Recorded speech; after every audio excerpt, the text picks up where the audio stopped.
Conditionals mövzusuna baxırıq. İlk növbədə növlərinə baxırıq. Zero conditional, first conditional, second conditional və third conditional. Birinci gəlin zero conditionalına başlayaq. Nə zaman istifadə olunur? Real faktlarda, təbiət hadisələrində, həmişə bildiyimiz doğru olan faktlarda biz zero conditional istifadə edirik. Və strukturu necədir? Budaq cümlə, if olan hissə də indiki sadə zamanda olur, present simple-da olur. Baş cümlə də indiki sadə zamanda olur. Hər iki tərəf yəni indiki sadə zamanda olacaq. Burada nümunə yazılıb. If you heat water to 100 Celsius, it boils. Əgər suyu 100 dərəcədə qızdırsan, o qaynayar. Deməli, gördüyümüz kimi bu real faktdır. Bilirik ki, suyu yəni qızdırsaq biz 100 dərəcədə bu qaynayacaq. Real fakt olduğuna görə hər iki tərəf gördüyümüz kimi indiki sadə zamanda olur. Keçirik first conditional. First conditionalda real faktlardır. Necə real faktlardır? Yəni ki, biri var qeyri-real, bir də var real. Real gələcəklə bağlı situasiyalardır, mümkün situasiyalardır. Məsələn, hansı nümunələrdə görə bilərik? Məsələn, if it rains tomorrow, I will stay home. Əgər sabah yağış yağsa, mən evdə qalacam. Gördüyümüz kimi, burada bir real faktdan söhbət gedir ki, yəni ki, gələcəklə bağlı bir real vəziyyətdir ki, əgər yağış yağsa, mən evdə qalacam. Və bunun işlənmə forması necədir? If olan hissə present simple-da indiki sadə zamanda olur, yəni budaq cümlə. Digər hissə baş cümlə isə gələcək zamanda olacaq. Deməli, burada da will-dən istifadə edəcəyik. Daha sonra keçirik second. Second və third artıq unreal situation'dır. Yəni, burada qeyri-real, biraz arzu bildirir, istək bildirir. Gəlin baxaq. Məsələn, second conditional necə olacaq? Deməli, quruluş formasına birinci baxaq. If olan hissə past simple-da olacaq. Yəni, keçmiş zamanda, keçmiş sadə zamanda olacaq. Digər hissə isə would üstə gələk verb formasında olacaq. İndi gəlin nümunəyə baxaq. If I had a car, I would drive to work. Əgər maşınım olsaydı, işə yəni sürərək, maşınla gedərdim. Gördüyümüz kimi bu bir qeyri-real faktdır və hansı zamanından bəhs edir? İndiki zaman və gələcək zamana qarşı olan bir istəkdən, bir arzudan deməli, söhbət gedir. Real deyil, amma arzu olaraq ya indiki zamanı, ya da gələcək zamanı nəzərdə tutur. Keçək third conditionallar. Third conditionaldan bu da unreal situation, amma keçmişlə bağlı regrets, yəni peşmançılıqlar özünü göstərir. If olan hissə past perfect olacaq.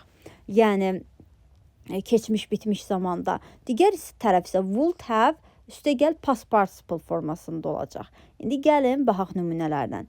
If she had studied, she would have passed the exam. Əgər o oxusaydı, imtahandan keçmiş olardı.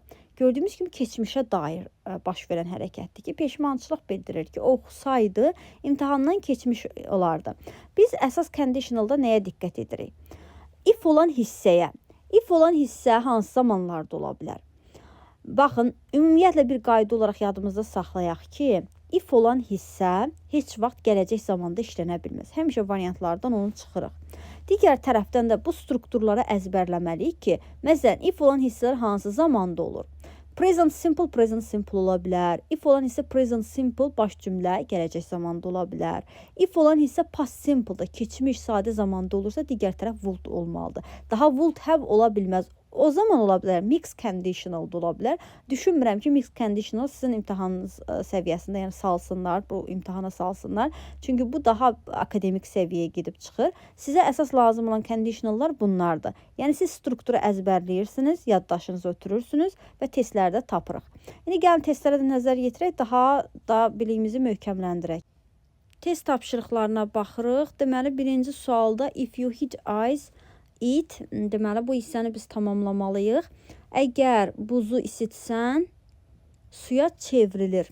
Bu real faktdan, yəni təbiət hadisəsindən danışırsa, biz C-ni seçəcəyik. Daha sonra 2-yə baxırıq. 2-də məsələn tomorrow-nu görüb, əgər variantda will olsa, will-i seçə bilməzsiniz. If olan hissə heç vaxt will-lə işlənə bilməz. Avtomatik yadınızda saxlayın. Ümumiyyətlə, will, gələcək zaman budaq cümləsində işlənə bilməz. Budaq cümlənin özündə işlənə bilməz. If olan hissənin budaq cümləsində işlənə bilməz.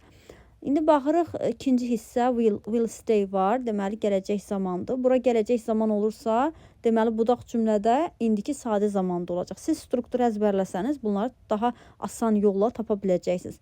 Daha sonra 3-ə baxırıq. Would learn yazılıb. Əgər would learn varsa bu ifadə biz had'i seçirik. Keçmiş zamanı. 4-ə baxırıq. If she studies hard, she.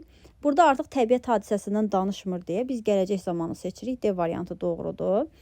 5-ə baxırıq. Would have. Baxın, would have could.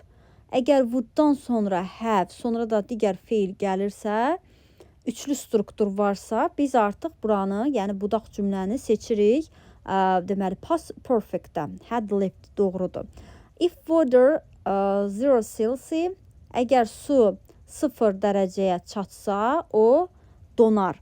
Deməli, bu da təbiət hadisəsindən danışdığına görə biz zero conditional seçirik. 7-də if we don't hurry, əgər biz tələsməsək biz gecikəcəyik. C variantı doğrudur. 8-də if I were you, sənin yerinə olsam, bu isə deməli keçmiş zamandadırsa, digər tərəf would accept olar. D variantı doğru olacaq burada.